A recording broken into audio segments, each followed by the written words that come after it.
You know, when we think about charities in the US, we tend to picture this healthy, thriving world.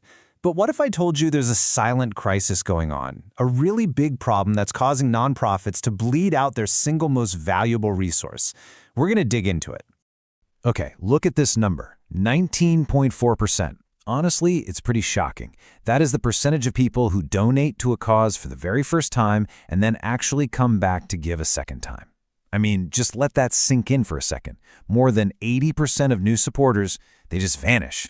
So, where does all of that initial excitement, all that goodwill just go? Why are so many of these amazing organizations fighting so hard just to keep people on their side? Well, that's the big mystery we're going to try and solve today. And here's where it gets really weird. The total amount of money being donated, it's actually at an all-time high. But at the exact same time, the number of households that are actually giving has just fallen off a cliff, from almost 2/3 of us down to less than half. So we've got more money coming from fewer and fewer people, and that, my friends, is a recipe for total instability. And man, this could not be happening at a worse time. I mean, just look at this. Nonprofits are getting absolutely squeezed from every direction. The overwhelming majority, that big purple slice right there, are seeing more demand for their services than ever before, all while their costs are skyrocketing, and for a third of them, their funding is getting disrupted. It is a perfect storm. So, what does this all add up to? Well, it's a pretty brutal reality.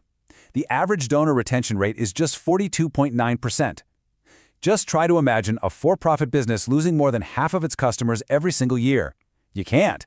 That's the hamster wheel these organizations are on, and it is completely unsustainable. And this quote right here, it gets right to the heart of the why. See, it's not that people don't want to be generous. Of course they do. It's that they're not being shown the impact of that generosity. Think about it. If a third of your donors are willing to admit they don't really know what you do with their money, you've completely missed the most important step in building a real, lasting relationship. So the obvious question is, well, why don't they just communicate better? I mean, it sounds simple, right? But the reality is, most nonprofits are struggling against three huge systemic bottlenecks that make it incredibly difficult for them to show you their true impact. Okay, let's break these down real quick. First, their data is just a mess. We're talking tangled spreadsheets and different software that just can't talk to each other. Second, they're often measuring the wrong things, focusing on how much effort they're putting in instead of the actual results. And third, they are so understaffed that even if they knew how to fix all this, they just don't have the people or the time to do it. Now let's zoom in on that second one, because it's maybe the most important concept here. Outputs versus outcomes. See, an output is easy to count, like we served 500 meals, but an outcome measures real, actual change. It answers the question, okay, but did those 500 meals actually reduce hunger in the community? At the end of the day, donors want to fund transformation, not just effort. And that brings us to the human part of this crisis. Remember all those data problems we just talked about? Well, nearly 60% of nonprofits say they're facing major staffing shortages. I mean, when your team is stretched to the absolute breaking point just keeping the lights on, who has the time to untangle a decade of messy data or build a whole new system for tracking long-term outcomes? Yeah, pretty much nobody. Okay, so that's a lot of problems. Let's start talking about the solution. The key here is a fundamental shift in thinking. You have to move away from that frantic scramble to find new donors and instead build a focused strategy to keep the ones you already have. And how do you do that? You prove your impact.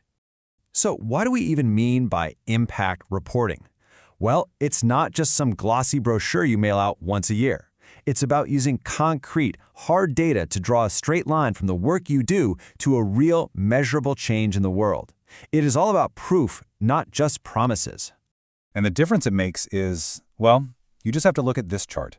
The bar on the left is that awful 19.4% for first-time donors we started with. The bar on the right, that's what happens when organizations get serious about impact reporting. They keep 70, 80, even 85% of their donors. This isn't just a small improvement. It is a total, absolute game changer.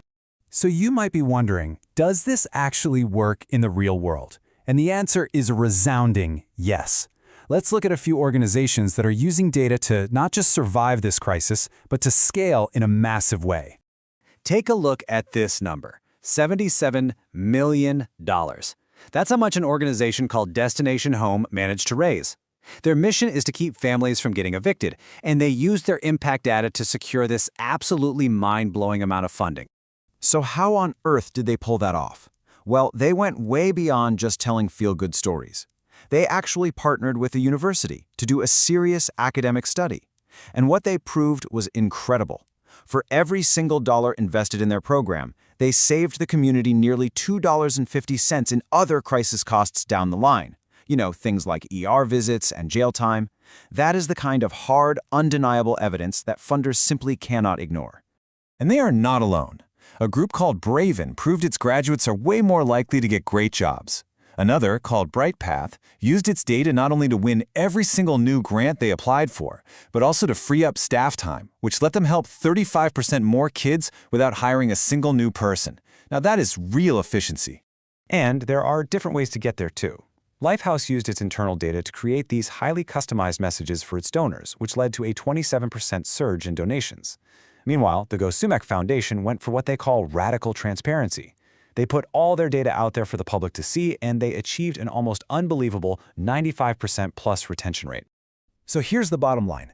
This stuff is no longer optional. For any nonprofit that wants to survive and actually thrive in this new environment, building a foundation for growth based on provable impact is a strategic imperative. It's something you have to do. So where do you even start? Well, you have to fix the underlying data problem. Think of it this way. Right now, your staff is paying what we could call an 80% cleanup tax. That means for every hour they spend on reporting, they're probably spending 48 minutes of it just wrestling with messy spreadsheets and trying to make all the numbers add up. It's a massive waste of time and energy, and it has to stop. The path forward, really, is about creating a smooth, clean data pipeline. It starts by taking all those messy, separate data streams and funneling them into one unified system. From there, you can automate the process of tracking your outcomes. And once you do that, you're free to build a strategy based on what you know works, on the hard evidence that donors are practically begging for. Which leaves us with one final, and I think really important question that every nonprofit leader, board member, and even every donor should be asking themselves. Right now, in its current state, is your organization's data actually proving your incredible impact, or is it just hiding it?